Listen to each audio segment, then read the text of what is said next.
Would it not be wonderful if every household were able to recycle, reuse, or compost to produce zero waste across the globe? Over the course of the past decades, landfill space has become more and more of an issue in various countries around the world.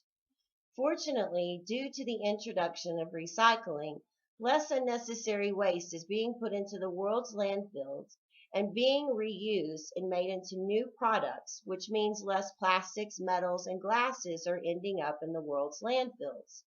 Sweden, on the other hand, has taken this idea to a whole new level, and by repurposing materials, less energy is used to create new products, which in turn has made Sweden more sustainable because of it. Not only has recycling become a revolutionary boom, but it is now a commodity in its own right, as well as a new form of big business. Sweden is now importing garbage from countries like Norway, the UK, Italy, and Ireland in order to keep their waste to energy plants up and running.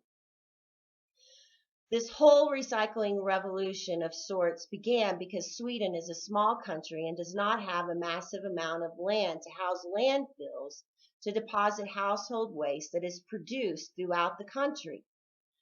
The government and local municipalities across Sweden created and continue to enforce laws that regulate how much waste can actually go into their landfills.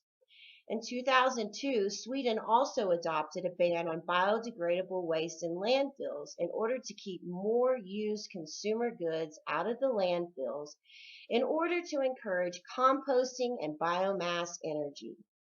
Before any garbage can be dispersed into any landfills in Sweden, it is the responsibility of each individual household to separate their garbage and recycles into bags that are then taken to the recycling drop-off centers.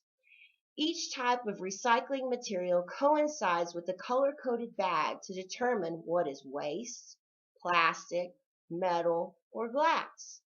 The local municipalities have mandated that the recycling drop-off centers have to be within 300 meters of every residential neighborhood in order to make it easier for the individuals and the households to recycle and drop off their household waste.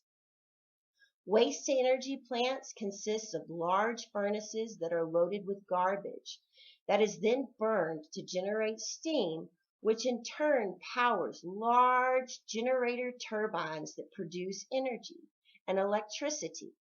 The electricity is then transferred to transmission lines, and a grid distributes the power across the country. Because of the waste to energy process, approximately 950,000 homes are heated annually, while also providing electricity to over 260,000 homes across Sweden. This collective effort also helps to lower the country's dependency on fossil fuels. Unfortunately, there is no perfect or sound way around waste because as long as producers, companies, and manufacturers continue to make and produce goods, there will always be some form of waste that needs to be disposed of. The most fortunate part of Sweden's garbage issue is they are not filling their landfills with toxic waste that could potentially leach into their groundwater systems, but instead they are using garbage as a way of powering and heating their cities across the country.